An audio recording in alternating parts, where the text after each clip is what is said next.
Hello, good morning and welcome to my new blog. কেমন আছো সবাই? আশা করি সবাই ভীষণ ভালো আছো। তো তোমরা বুঝতেই পারছো আজকের আমার ব্লগটি কী নিয়ে। আজকে মহাশিবরাত্রি ছিল, তাই আমরা আজকে চলে যাচ্ছি জয়ন্তীর উদ্দেশ্যে। আর আমরা সকাল সকাল বেরিয়ে পড়েছি।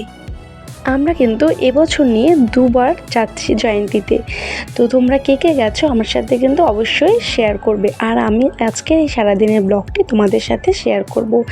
তো আমরা অনেকটাই দেখো কাছে চলে এসেছি। যত সামনে এগোচ্ছি তত যেন পাহাড়টা আমাদের সাথে আরও বেশি করে জড়িয়ে যাচ্ছে। আর এই দেখো আমরা এখানে এখন নামবো। আমরা একদম গেটে চলে এসেছি। এবার নাকি এখান থেকে হেঁটে যেতে হবে সেই নদীর ওপার পর্যন্ত। আমরা আরেকবার যখন এসেছিলাম তখন কিন্তু নদীর ওখানেই নেমেছিলাম, কিন্তু এবছর আমরা এখানেই নেমে গেলাম। আর দেখো এই চারিদিকের এই ভিউটা দেখে আমি তো জাস্ট ওখানে হারিয়ে গেছি। মনে হচ্ছিল যে আমি ওখানেই থেকে যাই। আমার তো ভীষণ ভালো লাগছিল। আর আমি একটু বেশি পাহাড় প্রেমী। তো তোমরা কে কে আমার মতন পাহাড় ভালোবাসো একটু কমেন্টে জানাবে। কিন্তু কি বলো তো, প্রথমে একটু যা এনার্জি ছিল, এত রোদ যে পরে আমি আর পারছিলাম না। আমি তো অল্প হেঁটে একদম পুরো অবস্থা পুরো শেষ হয়ে গেছিলো। আমি কিছুতেই আর যেতে পারছিলাম না। দেখো তোমাদের সাথে আমি পুরো পাহাড়টা শেয়ার করছি। চারিদিকটা একদম চারদিকে পাহাড় আর মধ্যিখানে আমি, মানে এত ভালো লাগছিল যে কি বলবো।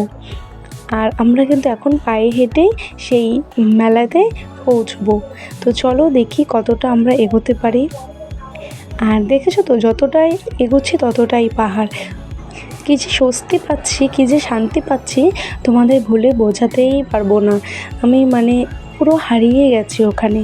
তো তোমাদের সাথে এখন মেলার ভেতরটা আমি শেয়ার করব। আর দেখো হাঁটি হাঁটি পায়ে পায়ে কিন্তু আমরা সেই মেলার উদ্দেশ্যে পৌঁছে যাচ্ছি, যেখানে ভেতরে মেলাটা হচ্ছে বা অনেক ভান্ডারাগুলো বসেছে। আর হ্যাঁ, আমরা কিন্তু এই ভান্ডারাতেই খাবো। আর এতটা দূর হেঁটে এসেছি, প্রচণ্ড খিদে পেয়ে গেছে, তাই আমরা সামনে যেই ভান্ডারা পাবো সেখানেই হয়তো খেয়ে নেব। আর ওই দেখো মেলাতে ঢোকার কিন্তু গেট দেখা যাচ্ছে।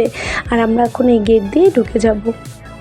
আমরা কিন্তু শিবরাত্রির সেকেন্ড ডেতে এখানে আসছিলাম, ভেবেছিলাম একটু ভিড় কম হবে, কিন্তু তোমরা এত গাড়ি দেখে বুঝতেই পারছো যে এখানে কত ভিড় হয়েছে। আর দেখো বললাম না খিদে পেয়ে গেছিলো, তাই কিন্তু সবাই মিলে আমরা ডাল ভাত ছিল আমরা সেখানেই কিন্তু খেয়ে নিলাম।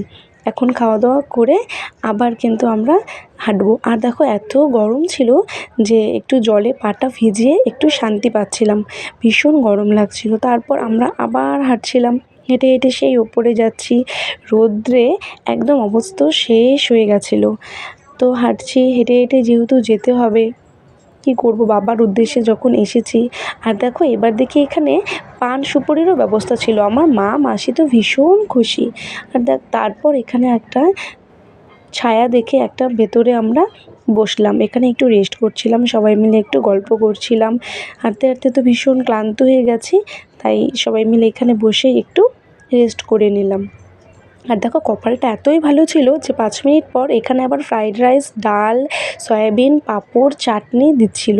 আবার ওখানে অল্প করে আমরা খেয়ে নিলাম। আর ততক্ষণে কিন্তু প্রায় অনেকটাই লেট হয়ে গেছে। আবার সেই গাড়ির অত দূর পর্যন্ত আমাদের ব্যাক করতে হবে, তাই আমরা আর দেরি না করে আর বেশি দূর ওপরে যাইনি।